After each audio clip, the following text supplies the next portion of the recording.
GT road पर अवाम का समंदर है। 6 माह से मुल्क में इनकलाब का मुशाहिदा कर रहा हूं। इमरान खान का ट्वीट लिखा, सवाल है आया ये बैलेट बॉक्स के जरिए नर्म होगा या खून रेजी के जरिए तबाहकुन।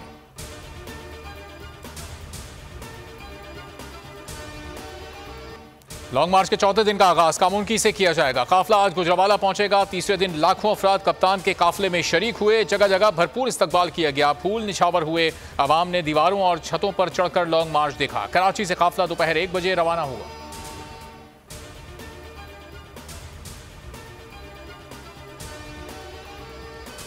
तोशाखाना रेफरेंस में इमरान खान की नाअहली। इस्लामाबाद हाईकोर्ट ने फरीकैन से जवाब तलब कर लिया। मियांवाली में इलेक्शन शेड्यूल जारी करने से रोक दिया। इलेक्शन कमीशन का फैसला मुअत्तल करने की दरखास्त पर नोटिस जारी।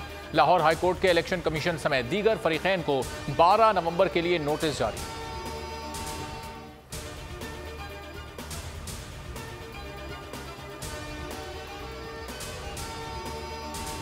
मिल बैठे हैं, इलेक्शन का फैसला करें वरना खेल खत्म, पैसा हजम। शेख रशीद का ट्वीट लिखा, नवंबर अहम तरीन है, पहले ही 10 दिन कम रह गए हैं।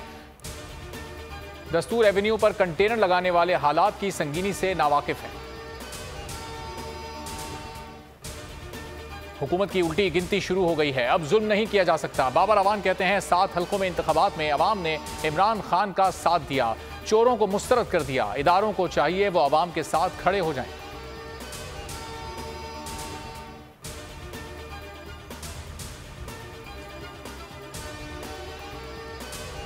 और इमरान खान ने पीडीएम की 13 जमातों को फिर हरा दिया।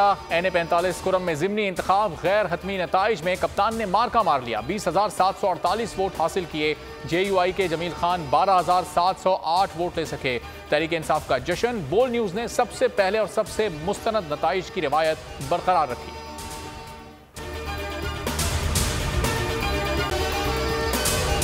अगर आपको ये वीडियो पसंद आई है तो हमारे चैनल को सब्सक्राइब करें और बेल आइकॉन पर क्लिक करें।